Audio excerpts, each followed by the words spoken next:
So we're going to drop this on our YouTube channel. Thanks for watching and listening and being patient with technology, everyone. And we're going to have a great webinar today about one of our CREO core values of risk and adventure. So before I speak anymore, I want to introduce Foye Belyea and Judy Brower. Judy is amazing. She's such a dear sister, and I love her heart and her passion for all things Jesus. And then Foye is an amazing center of the party. We went down to Florida and we spent time with Foye, and it was just an amazing time to have fun. And speaking of risk and adventure, we went out every night and just had all kinds of adventures with this guy. So I'm so excited for them to share their hearts and what's on their minds and what Jesus is doing in this cultural moment of renewal.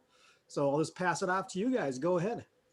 If you want to answer it and the question another way, if there's something that brought you here, something that sparked in you that caused you to come to the webinar today, that would be really cool for us to know. Because one of the things we really want to do is just sort of meet everyone where they are, but we don't really know where you are. So anything you've got, throw it at us. And sometimes when people get talking, then it inspires things or makes you start thinking things that you didn't know you were thinking. And so we look forward to hearing about that too. Absolutely. Yeah. Absolutely. Thank you, Judy. Yeah. So yeah, I believe Mr. Foye, would you like to kind of lead us here, brother? No, not really. I'm going to kick it over to Judy because she's an anointed woman and an amazing leader. I'm going to be the Robin to her Batman today. So go ahead, Judy. Well, you know, everyone needs a sidekick. So when he's big and strong and respectful, yeah, that works for me. So awesome. It's good. Judy, it's fun. Lead us. Well, Foye and I were just talking about how this cultural moment, as you posed that question, really does call us out. Like it is a moment. Like maybe we haven't had a moment for a while in the church where God is calling out people who want to maybe leave the confines, leave the comfort, the security of church as we know it, and head out into the wilderness and try to figure out what it is that God might be willing to do through us. And, you know, like that makes my heart beat a little bit, pound a little bit, just thinking about that.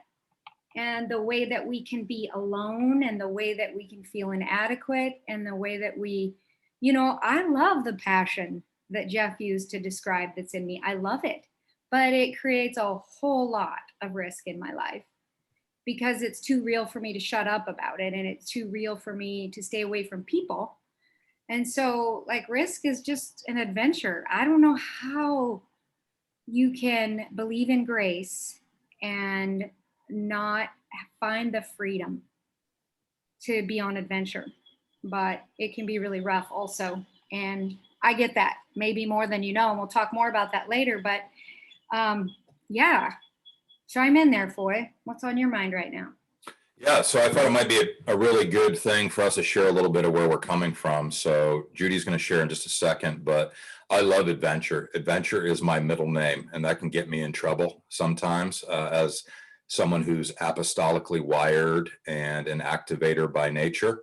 So I come from a long history of, I've got like French sea captains and Viking marauders and Irish mercenaries in my background. So I've really been looking forward to our gathering today because risk and adventure go hand in hand. And I felt for many years serving in more traditional churches that a lot of my desire for risk and adventure was mitigated by the structure. And we'll talk a little bit about that today. But there are things for you who are on this call today to understand about embracing risk in the midst of adventure as you bring people along in your more traditional situations or your entrepreneurial efforts or apostolic endeavors. God has given us an amazing capacity for adventure in the gospel, as Judy just said. So I'm really excited to be working through this and sharing a little bit about my story, even as Judy shares a little bit about her story. I really want to hear what God's doing in your story. So we're going to make plenty of room for conversation for you to share. in a short and pithy way so that other people get a chance to share. And then we'll leave some robust room at the end for question and answers. So with that, Judy, I'm ready to go. Well, I love CREO because of our values. Like, and when the values are what they need to be, like I am just all in. And I love every single one of the values. And this one is just such an interesting one because I don't really, maybe I'm a wannabe Foye. I don't know, because I have an adventurous spirit, but I am a woman in the church. And I grew up as a girl, very kind of alone in her family and isolated from the world out in the country, and sort of grew up with this fear that I was never going to be enough for anyone ever, especially socially. So every relationship I walk into, and every door I walk through, and every opportunity that's ever opened up for me, I have walked through the door with my heart pounding.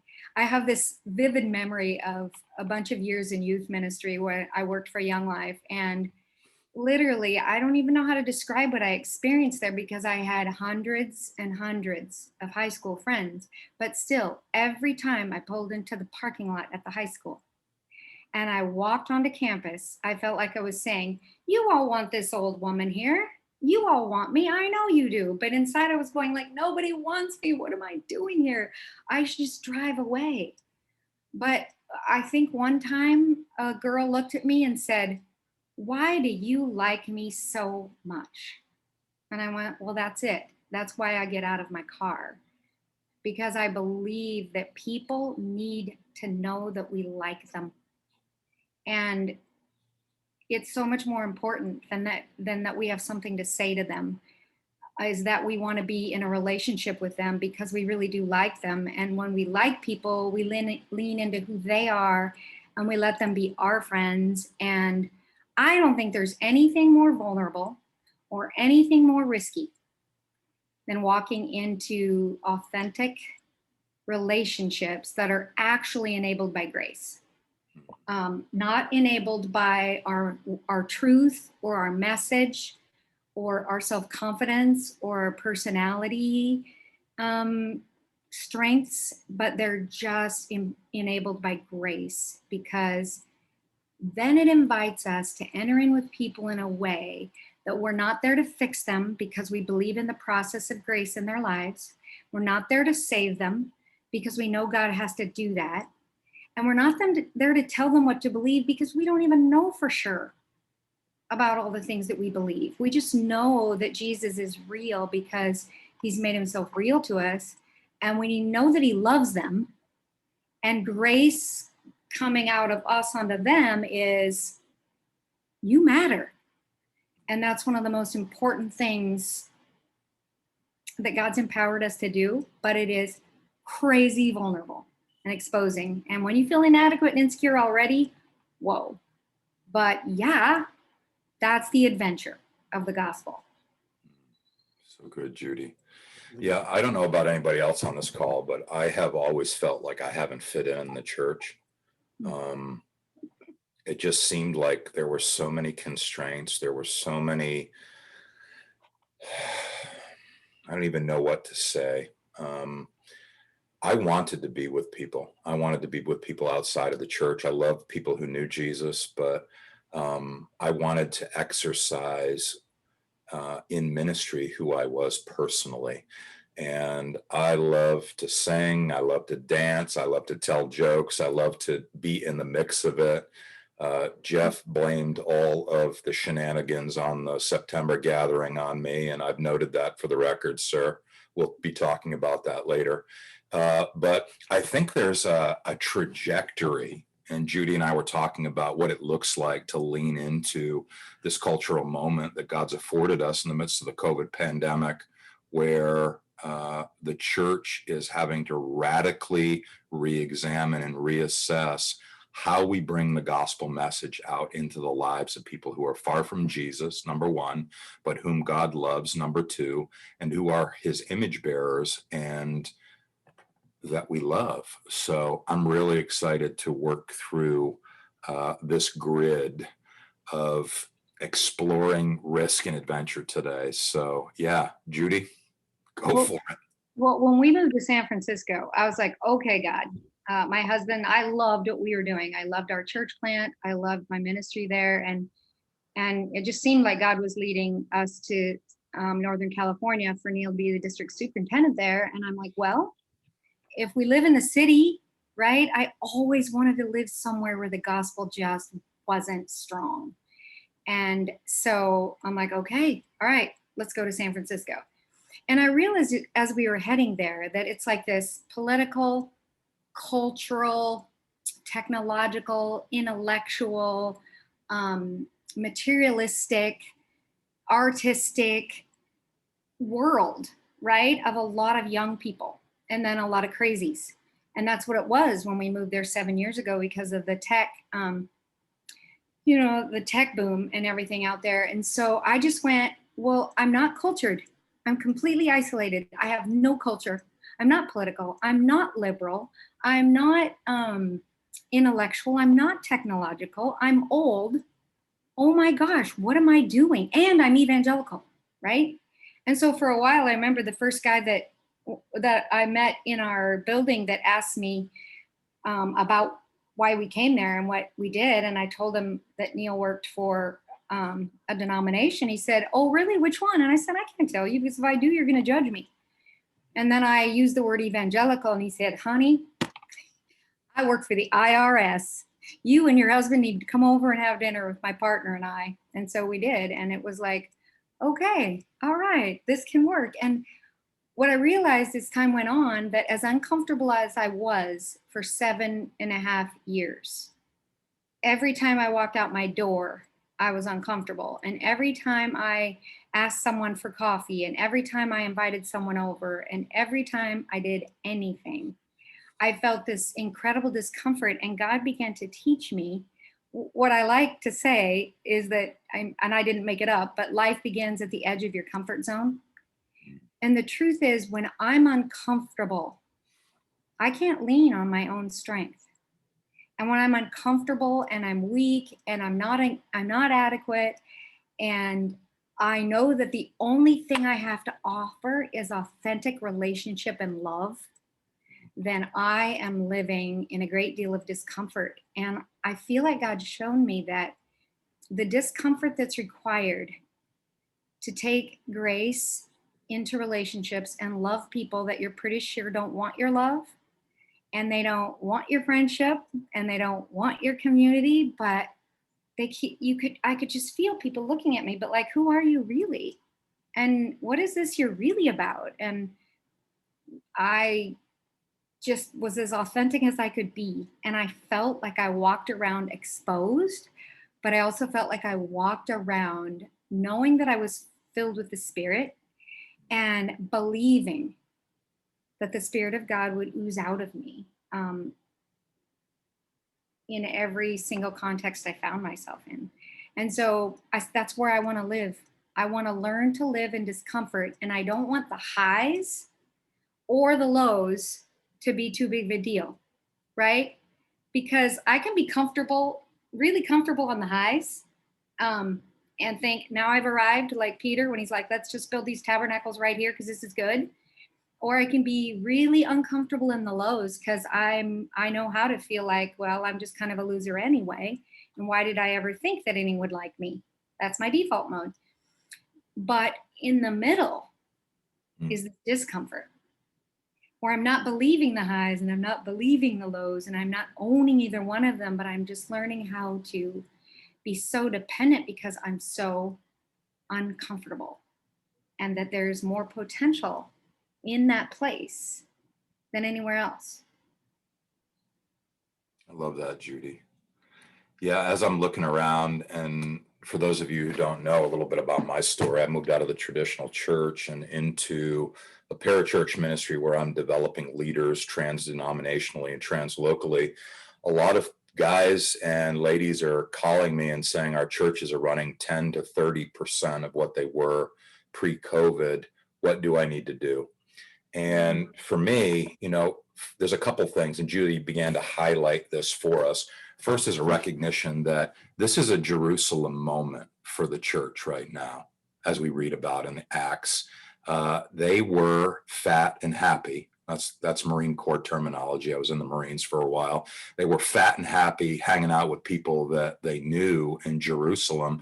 And God used persecution, read pandemic here into our current context, to force them out to actually extend the gospel in appreciable ways outside of the temple in their individual gatherings.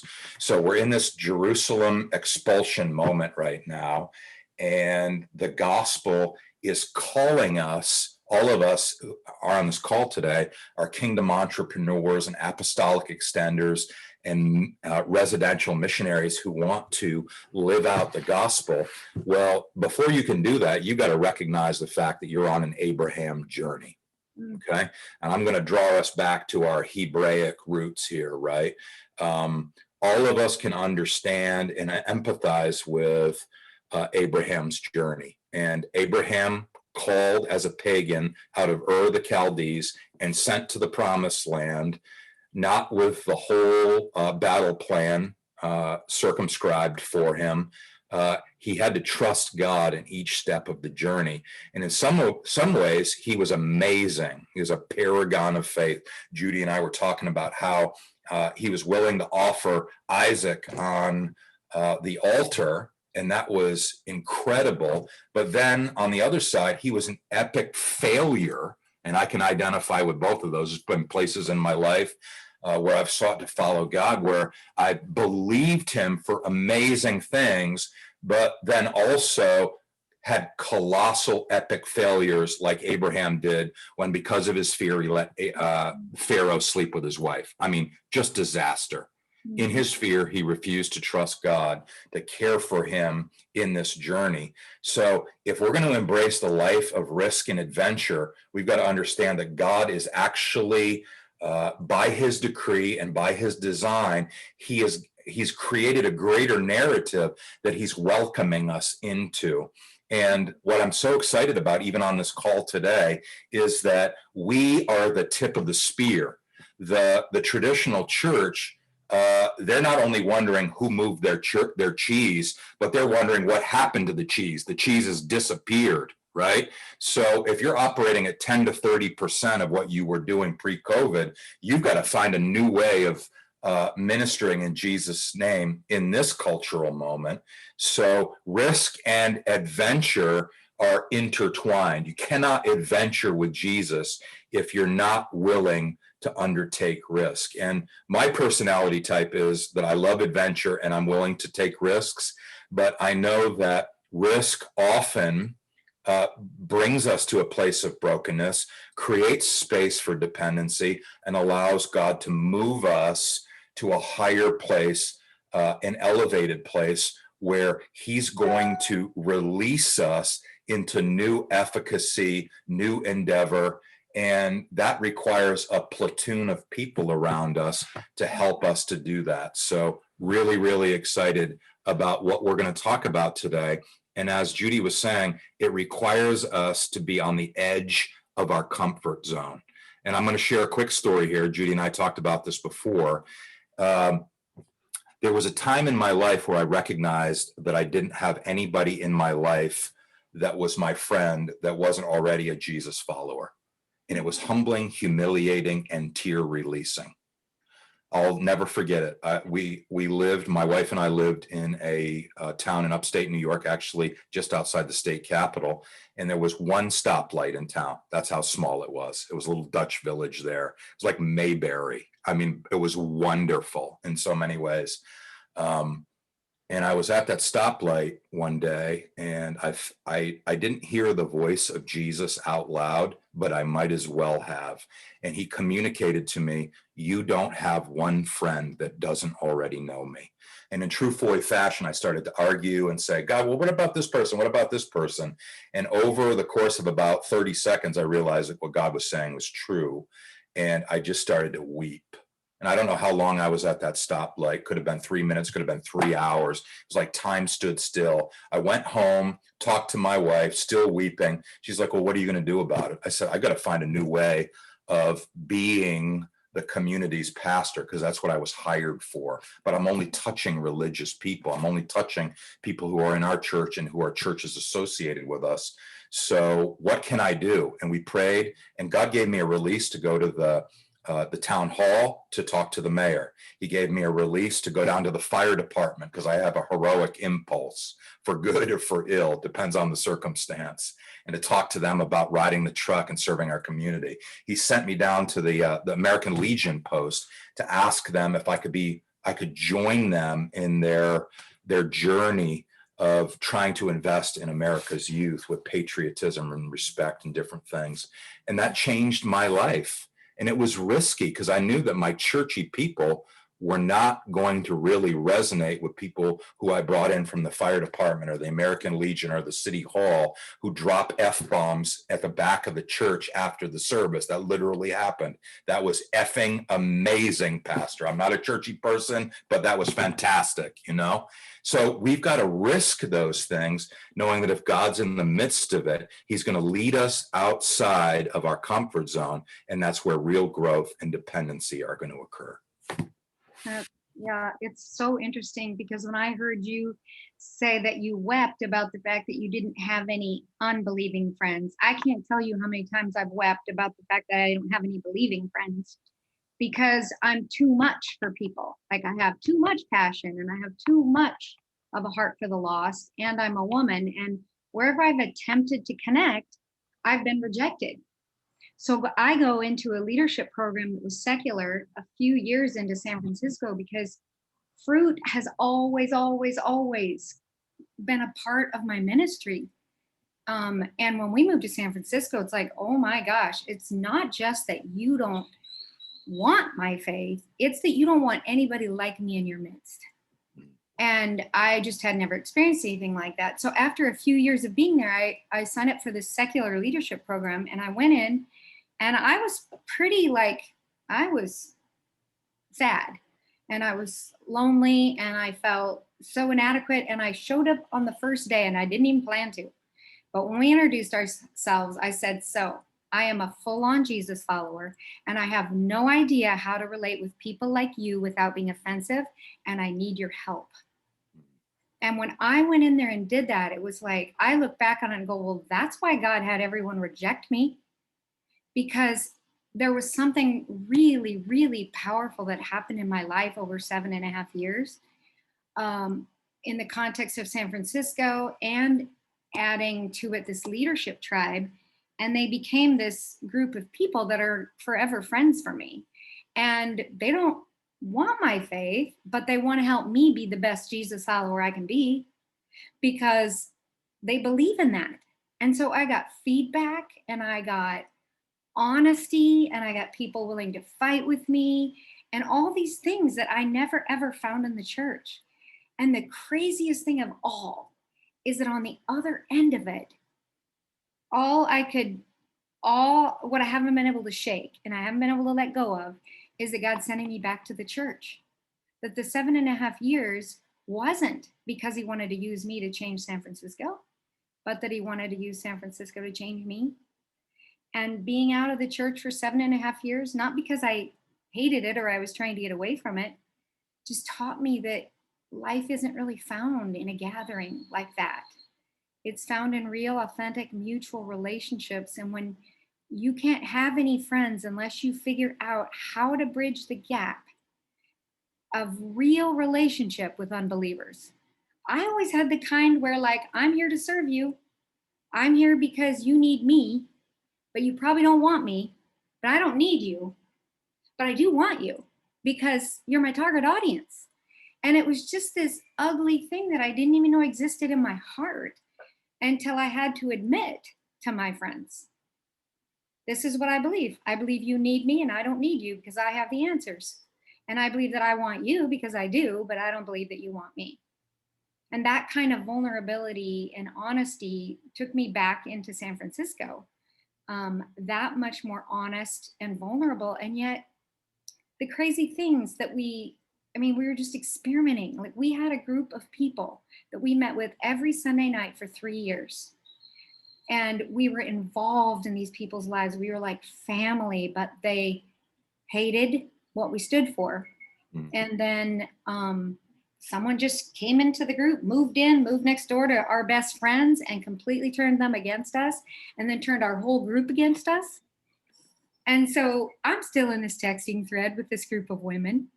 But after the 2016 election, we had to stop meeting together, because if I was friends with anybody who voted for Trump, one of my best friends said, I can't be your friend. And so it wasn't even my faith, it was just that I had conservative connections, right? So anyways, outside of my comfort zone, yes, but the powerful thing is that I learned, and I see now, that church is really about relationships, and the mission is really about relationships. And the adventure is to really live in grace and let it overflow and really be gracious. And I don't have to tell you that you're wrong. I can look for what's good, and I can identify with it, and I can affirm who you are, and I can learn from you. And I tell people, you guys, I told my tribe, you guys are more my church than any church I've ever been a part of ever has been. And they're like, what? And even though we never really talked about God with them, I told one of my neighbors, you guys are our church. You're our community. We love Jesus. You don't, but you're our church. You're our community. And she's like, wow, that's the coolest thing anyone's ever said to me. It's not done. I know it's not done, but it's been a journey. Amen. That was a lot, not very pithy. Yeah, I love what Judy was laying down there. I think we've got to receive grace from God ourselves before we seek to extend it to anybody else. And the problem often comes is we react out of our pain and the things that we're against, rather than receiving affirmation from the Father. So the heart of risk and adventure, the thing that animates it, the energy, the fuel for it, is receiving the affirmation of the Father. It's marinating in the grace that he's given to us in Jesus, and then enjoying it with him. So it's receiving it and enjoying it with him in the community of Father, Son, and Spirit, and allowing that to heal us and bring us joy and give us the opportunity to appreciate our narrative as it fits into his narrative. And then out of the overflow of that, then we can care for people. So a lot of the critiques that people have of the evangelical church are that we're angsty and angry, and because of it, we're inapproachable. Well, in order to flip that, why don't we spend some time sitting in Father's presence, allowing him to remind us how dearly loved and completely forgiven we are, and how much he delights in us, and how he's going to provide for us, and that we don't have to do it ourselves. All we have to do is join him where he's already at work. And for many of us, we have to be deconstructed to understand that where he's at work is not just within the church building or the church gathering, whatever that may look like. Now, Judy's got a very non-traditional gathering of people that includes pre-Christians as well. I've got a virtual church that happens in cyberspace that's got people from all over the spectrum, including a lesbian who's married to another woman. So how do we meet people where they're at with a sense of fullness? Because we are loved, now we can love them. And that takes us from the edge of our comfort zone into a place where we're missionally effective. And to be honest, I don't think you have to be a church futurist or a prophet to say this. If we don't learn this lesson now, whether we're in a traditional church or a non-traditional church, it doesn't matter. We've got to find ways to take the mission of Jesus in appreciable ways that meets people where they're at and calls forth the imago Dei from within them. Oh my gosh. So I don't focus on what people do wrong. I say, this is where I see Jesus at work in you because you're his image bearer, knowing, and I'm reformed, knowing that God will call forth all of those who he's pointed for life. All I have to do is tell my story and love people well. And Jesus is going to sort this out as I follow him out into the harvest field. So, I mean, the nation is my parish. That's what I say to people and then laugh hysterically afterwards. But this neighborhood is my parish, and most of the people in my parish don't know Jesus yet. So we're discipling them into obedience even before they know the one who they're becoming obedient to. And that's had me reconstruct a lot of how I understand ecclesiology, missiology as my Christology informs it. And Mike talks us through that regularly. So where is Jesus? And I'm going to quote Henry Blackaby, that old white overweight Southern Baptist blessed architect that he is, and say, where is Jesus at work and how can I join him in the midst of that process? Because that's where joy is to be found. Yeah. Oh, I love everything you said. And the part that I want to add to it, because it just takes it another level, and you're saying it without the words, is that people that we're with are such a delight to the Father, who designed them, who put his image in them, who put all this potential and all this human, this amazingness of what it means to be a human, and all the potential, the ability to love, the desire to love and be in relationship and in community. And when I go with people and all I can do is look at them and think, you don't know how much you matter to God. You don't know how much he loves you, do you? And I have one gay friend that's actually, I have a couple of friends that I've been meeting with on Zoom from San Francisco now, which I never thought would happen. And I just keep telling him, and he's gay and he's a good friend. And I've never, ever once told him that he's wrong. But he grew up in the church. And so he's got all this like crazy anger and frustration and confusion. And I'm like, Danny, I don't know. You and God have to figure out this sexuality thing. But I don't think you're going to figure anything out with God until you know how much he loves you. Do you know how much he loves you? And every week when we talk, I'm like, Danny, if God accepts you, is it okay if your parents don't? But if you don't know that God accepts you, then you can't be okay with your parents not accepting you. But your parents are on a journey too, just like you.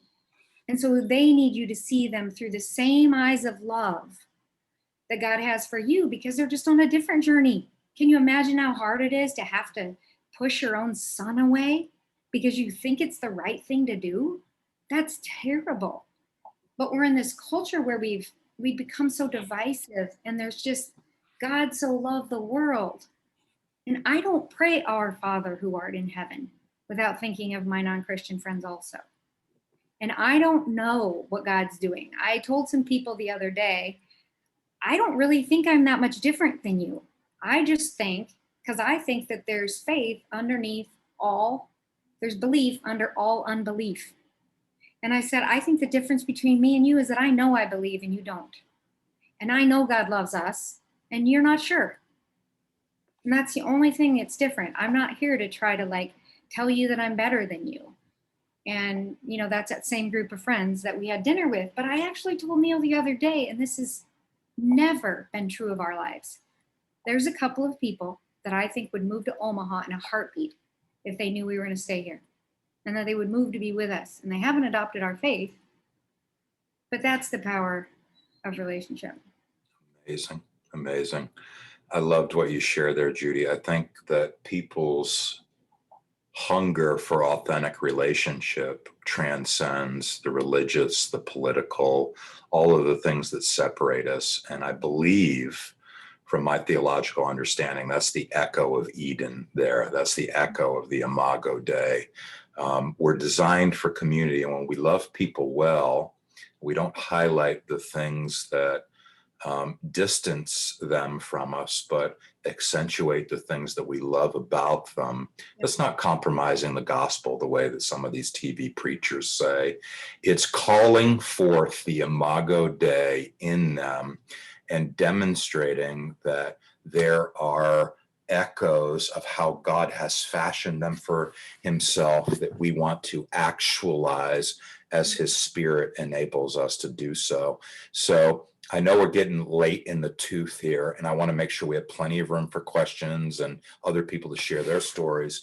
But I know, Judy, you and I thought we would kind of cap this with a story of our own. So I'm going to share my firehouse story, and then Judy's going to wrap it up. We're going to move into a Q&A and commentary and dialogical processing and all of that stuff.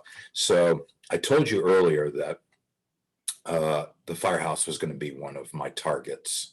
And that's how I saw it at that point in time. So I'm in this process too, noting that I didn't have any friends who weren't Christians, knowing I needed to have friends who were Christians, but seeing them as targets of opportunity to fill my church's coffers and the pews. I'm almost ashamed to say that now. But moving into a place where I saw them as image bearers that I would love. Catch what I'm going to say next, because this makes some people angry, that I would love them and be their friend, irregardless if they ever decide to follow Jesus or not. And that just kind of flew in the face of everything that I'd been instructed about, maximizing your bandwidth, get the most bang for your buck, all of this ridiculous stuff that we're taught, whether in Bible school or seminary in our local churches. Only spend the time with those people who are going to benefit the organization. I'm going to love people well wherever they're at and trust God to do his work. So when I called down to the fire department and asked if I could interview, they didn't want to let me come down because they knew I was a clergy person. But grudgingly, they set up the time. I went down there, and the first thing they said when I sat down at the table to be interviewed by this junta of senior firefighters is they said, "We already have a chaplain. We don't need another clergy person." That was my intro. And I went, "Listen, dudes, I'm not here to be your chaplain. I want to get on the truck with you. I want to serve our community. I want to get to know you. I want to be a friend to you and your families." And one of the guys, the guy who had the most juice at the board, looked at the other sideways like that. He's like, "What the is this guy talking about? Is he out of his mind?" And so that was my indoctrination to the fire department. And I said, "No, you're understanding me correctly. I want to get on the fire truck with you." And they said, "We'll call you. Don't call us." So I was like, that might be the end of it. They called me back and said that the volunteer fire department agreed to let me come aboard. And I was excited. So the first time I went for the first drill, I walked in the front door, and the whole place, which everybody was worshiping at the bar, they had their own rhythms. And as soon as I walked in, the whole place went quiet. It was in tumult. It was in uproar. And it went quiet when I walked in the door. And one of the guys at the bar turned around, saw me walk in the door, and he said, "This mother is coming in to save our souls." And I mean, in my flesh, I was like, I wanted to fight and remonstrate him and straighten him out theologically. And I said, "No, I'm not here to do that. Jesus does that. I want to be your friend and serve on the community. Serve the community by riding on the truck." So sticking to my message. And everybody looked at me, and about 3 seconds passed, and then everything just kind of started up again. So over time, this guy shared with me his story, and we became great friends. His dad was a religious person that used to beat them mercilessly. And then this guy ended up asking me if I would marry his daughter about a year after that, because she was engaged and wanted to start a family. And we became wonderful friends. I don't know if he has made a decision to follow Jesus, but I've loved him well, and I've tried to care for him. And the upside of all of this story is about 18 months after I started riding the truck, the chief came up to me and said, "Are you going to be at the drill next Tuesday?" I said, "Yeah, chief. Why?" He said, "We got something to talk about," rather ominously. I said, "I'll be there." So I got in, everybody sat down, and he got up and said, "We're adding a second chaplain to our bylaws. All in favor, say aye." The whole place went aye. And I was like, what just happened? I had credibility with them because I lived with them and I loved them and I cared for them and stepped into that risk and adventure. And then I was able to serve them in a spiritual capacity, which still blows my mind. Judy? Cool. I don't know if I'm going to have a story to share, but I'd really like to open up for questions first. And if there's time, I'll share it at the end. But thoughts, not just questions, but thoughts. What's going on inside of you right now? Can we like unmute ourselves and just hear? I think where I struggle with risk the most is probably where most do. I think most of us are a place where doing,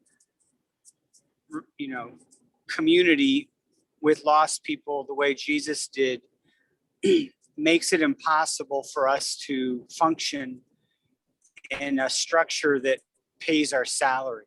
Mm-hmm. And so for people like me, I just don't fit in a system I don't believe in anymore. And they would have more problems with me now than they ever have. Mm-hmm. And, the question that's always first in my mind is, what's presumption? What's faith? What's wisdom?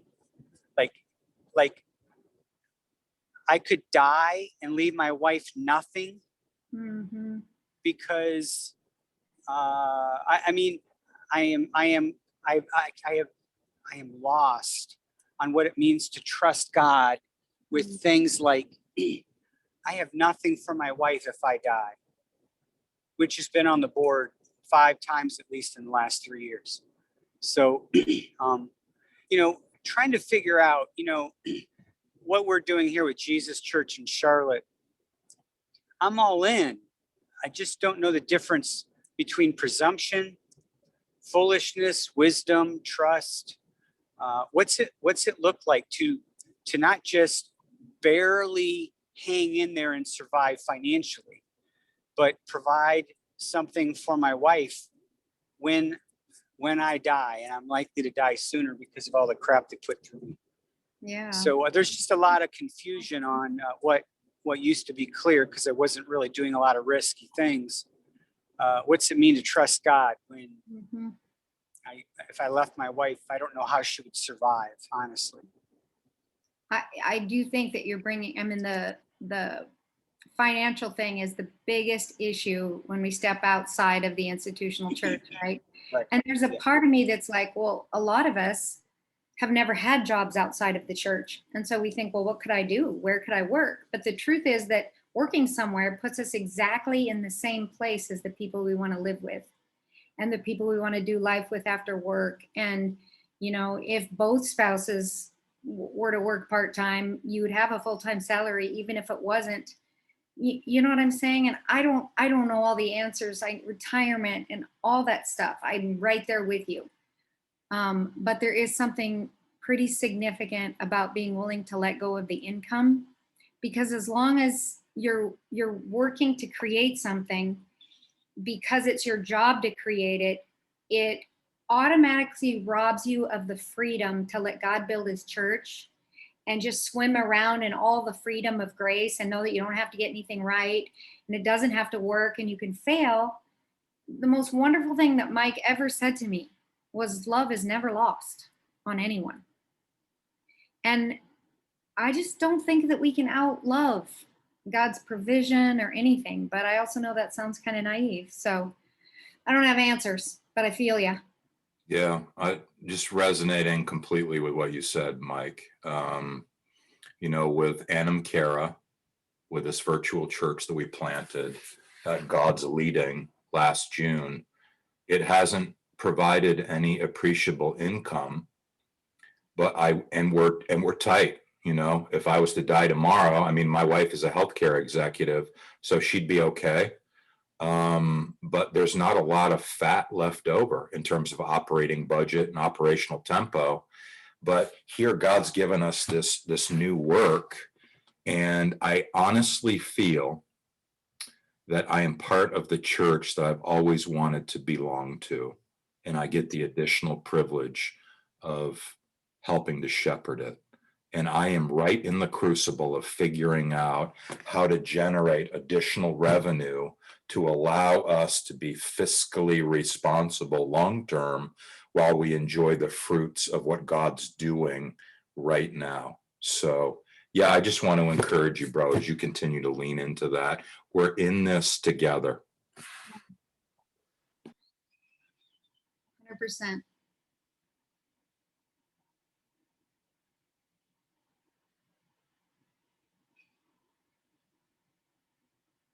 What's risk look like for you guys in your everyday lives?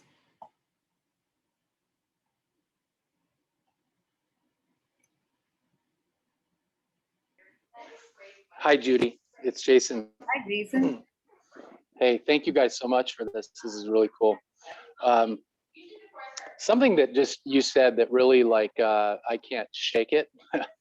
It's like, it's upsetting to me, but in all the right ways, is this idea that you have more fellowship and friendship with these unbelievers and that you've experienced more community. And it makes me nauseous, to be honest. And the reason is, I mean, first off, I get it. I get what you're saying, that, churchdom, churchianity, church culture, the way it's talked about, the way it's lived out, and the expressions that a lot of us have encountered are, frankly, there's a lot of just stuff that is not kingdom. It's not Jesus, and so I get that.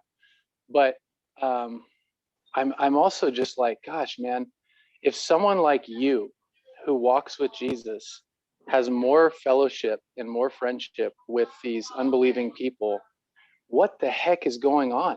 Mm-hmm. Like, where is the bride of Christ? Where is what I read in the book of Acts and the scriptures? Like, this is crazy. Like, I have friends with unbelievers, tons of unbelievers, and tons of believers. But my friendship, my oneness with these believers is so deep and so true and so real and so raw and so honest and so life-giving. I just can't imagine comparing fellowship with that with an unbeliever. I just can't. I'm like, it like totally, but I know what you're getting at. And it just saddens me. And I'm like, where in the world are you fellowshipping? Please come and be with us. Yeah. My goodness. I know. No. And that's why CREO is such a big deal to me. And I think I said, when did I say it? When we were in Florida, like, I think I need to go back and tell my tribe they're not the best thing I've ever had for fellowship anymore. Because these are people that are being honest and real, and they actually believe what I believe. But everything that happened, like the honest and the speaking of truth and the willingness to just go to the mat with you. I'm like, no one's ever called me out. I have never been discipled like these two non-Christian leadership people led me. And I had this woman like in the middle of the room, all of us there. She looks me, she stops, she looks me in the eyes and she says, you are gonna need to start looking at yourself through my eyes or something. Because this self-deprecating you're doing is getting old real fast. And I'm like, self-deprecating? It was just my insecurity, like, always coming back with, oh, well, I don't know, but I just think maybe this, and not speaking with confidence. And they called it out of me. And she had already looked at me. This was the very first retreat of 5, but she had already looked at me and said, you are mesmerizing. And I'm like, what? No one's ever said anything to me like that. Everyone's always giving me the impression they want me to shut up. So I agree. Yeah, what? You're mesmerizing. You're wonderful. Yeah. Thank you. Yeah. Again, we've got to understand that, like Elijah, right? The Father has 7,000 he set aside, and they're present. We've just got to find them. And I love that CREO is a place where we can identify with others who are operating in this apostolic, prophetic, evangelistic, shepherd, and teaching impulse.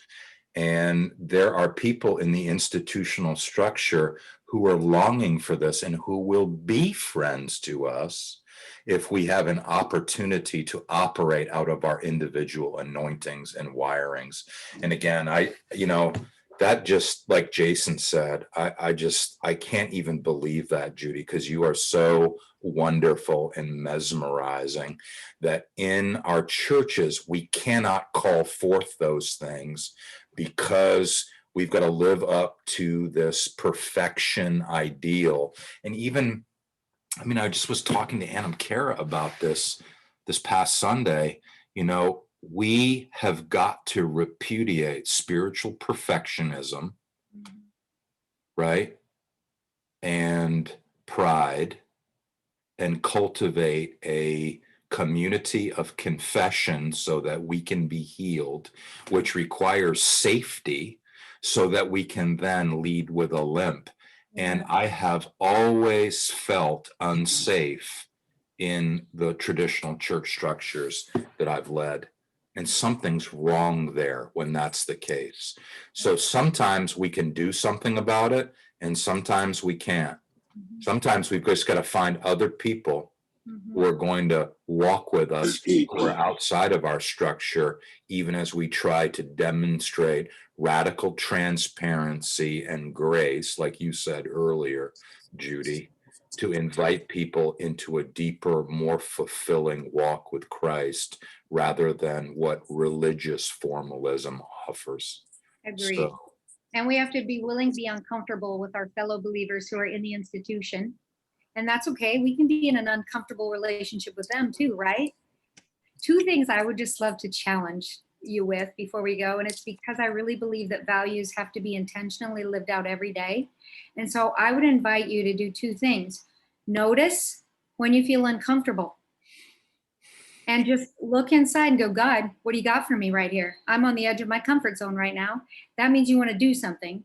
And the other one is to be intentional about taking a risk or doing something a little bit adventurous every single day so that you learn to live with this value sort of in a core place in your life. I love that, Judy. Can we pray for Eric? I want to make sure that we circle back around here. Eric, I have time to hang out if you do, Eric, so that we can hear a little bit about what's going on with you. I would love to. Yeah. I was just going to say as we wrap up before Eric shares, thank you so much for contributing your thoughts and stories and anecdotes and principles. And I've got a full, I put some in the text box, but I got a full sheet of paper with others. So it was so good, guys. And thanks for watching. But before, Can I add before one we have thing some really share- quickly, Jeff? Oh, Just add Michael, something really quick. Sure, Michael, go ahead. There's a large group of people in the institutional church that are very open to authentically open, confessing relationships because they have failed miserably. Mm-hmm. And the church has not built them up, embraced them, encouraged them the way it should have. Those people are a great starting point for authentic relationships, because when they receive love and openness and confession that's mutual, it's life-giving for them. Mm-hmm. And I'm going to a wedding to a guy right now that I'm doing sound. He was a district superintendent. I'm doing his sound. I know nothing about sound. There's nobody else going to the wedding. He knows nobody, because everybody in his life has left him from a moral failure. Everybody, his family left him, including his children. I'm the only person, and he is a dear friend. There's a massive amount of people with failure and wounds that friendship is available with, even within the institution, but they're broken, hurting people. Yeah. Well said, Let's Michael. go. Well Yeah. said. Let's go. Thank you. Love it. Thank you, guys and gals. Appreciate you watching. Now that we'll kind of cut there, Mike, and now that we're kind of into the new hour, you're free to go if you need to run off and to your day. But I would love to give the conch over to Mr. Eric. If you're okay, Eric, just kind of sharing what's on your heart right now. We can come alongside you, pray for you. Love you, brother. Sure. Is that okay? It is. I'm not sure about, I'm a little uncomfortable with the recording. We're not recording anymore. Okay. It says we are. Oh, It are we, says- Mike? Yeah. Mike, will you stop